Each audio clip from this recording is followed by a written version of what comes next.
कहा जाता है कि इस कलयुग में ईश्वर की कृपा प्राप्त करने का सबसे सरल और प्रबल साधन है उनका नाम जप, अर्थात ईश्वर का नाम जपना।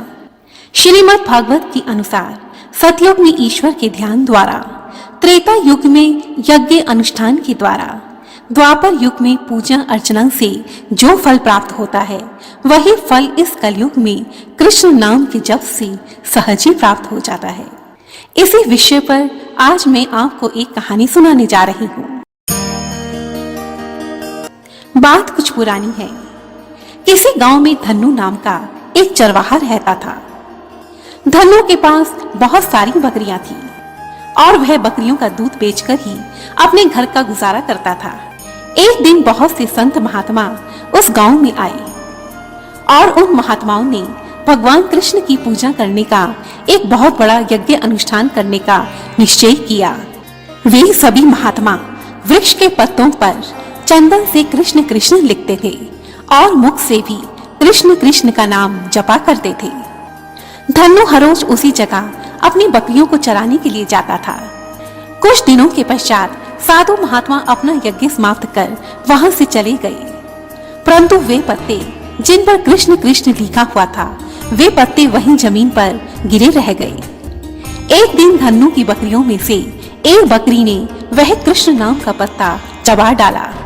शाम को जब धन्नु सभी बकरियों को लेकर घर आया तो सभी बकरियां अपने बारे में मैं करने लगी, परंतु वह बकरी जिसने कृष्ण नाम का पत्ता चबा लिया था वह मैं की जगह कृष्ण कृष्ण करने लगी, क्योंकि उसके अंदर तो कृष्ण वास करने लगे थे और जहाँ कृष्ण वास करते हैं वहाँ अहम अर्थात मैं स्वयं ही समाप्त हो जाता है। जब बाकी की सब बकरियों ने उस बकरी को कृष्ण कृष्ण करते हुए सुना तो वे सब उस बकरी से कहने लगी, अरे ये क्या बोल रही हो? चल मैं बोल। तुम किस भाषा में बोल रही हो? तुम्हें यह नहीं बोलना चाहिए। हमारी भाषा तो यह है मैं। चल मैं बोल। अपनी सखियों की बात सुनकर उस बकरी ने कहा, हे सखी, कृष्ण नाम रूपी पत्ता मेरे अंदर चला गया है। मेरा तो मैं भी चला गया। अब तो मेरी जीभ कृष्ण कृष्ण के अतिरिक्त कुछ और बोलना जानती ही नहीं है। सभी बकरियों ने उसे अपनी भाषा में बहुत समझाने की कोशिश की, परंतु वह बकरी टस से मस ना हुई और कृष्ण कृष्ण करती रही। अब सब बकरियों ने उस बकरी को अपनी टोली से बाहर करने का निश्चय कर लिया और एक दिन अपने सींग मार कर उस बकरी को बाड़े से बाहर कर डाला। अगली सुबह जब धन्नु ने उस बकरी को बाड़े से बाहर देखा तो उसे पकड़कर फिर बाड़े के अंदर ले आया। अब धन्नु सोचने लगा, ये अचानक सब बकरियां इसकी दुश्मन क्यों बन गई हैं? जरूर इस बकरी को कोई अछूत की बीमारी हो गई है, तभी सब बकरियां इसे बाड़े से बाहर कर रही हैं। इस बकरी के कारण मेरी बाकी की सब बकरियां भी बीमार पड़ जाएंगी, तो क्यों ना आज ही रात मैं इस बकरी को किसी जंगल में छोड़ आऊं। और यह सोचकर धन्नु उसी रात बकरी को एक जंगल में छोड़ आया। सुबह एक चोर ने जब उस बकरी को जंगल में अकेले देखा तो वह उस बकरी को अपने साथ एक गांव में ले गया और वहां जाकर एक किसान को उस बकरी को बेच डाला। वह किसान बहुत ही सीधा साधा और भला मानस था। उसे कोई फर्क नहीं पड़ता था कि बकरी मैं कर रही है या कृष्ण कृष्ण कर रही है। अब तो वह बकरी उस किसान के घर पूरा दिन कृष्ण कृष्ण करती थी और वह किसान उस बकरी का दूध बेचकर अपना गुजारा करने लगा। कृष्ण नाम के प्रभाव से उस बकरी का दूध अमृत के समान, जो भी उस दूध को पीता था वह अपने मन में एक अजीब सी शांति महसूस करता था। अब तो दूर दूर से लोग उस किसान के पास दूध खरीदने के लिए आने लगे और किसान के घर की दशा सुधरने लगी। एक दिन उस नगर के राजा के मंत्री और कुछ सैनिक उस गांव से होकर गुजर रहे थे। लंबी यात्रा करने के कारण वे सभी लोग भूखे प्यासे थे कि तभी मार्ग में उन्हें उस किसान का घर दिखाई दिया। किसान ने मंत्रियों और सैनिकों का खूब आदर सत्कार किया और प्रेम से उस बकरी का दूध पिलाया। इतना मीठा दूध पीकर वे सभी लोग बहुत खुश हुए। उन्होंने उस किसान से पूछा, अरे भाई, इस बकरी का दूध अमृत के समान मीठा है, यह सब किस कारण से है? तब किसान ने उत्तर दिया, यह बकरी पूरा दिन कृष्ण कृष्ण नाम जपती है और कृष्ण नाम के प्रभाव से ही इस बकरी का दूध इतना मीठा है। सभी मंत्री उस बकरी को देखकर और उसे कृष्ण नाम जपते देखकर बहुत हैरान हुए। उन सब ने किसान का धन्यवाद किया और अपने नगर की ओर चल पड़े।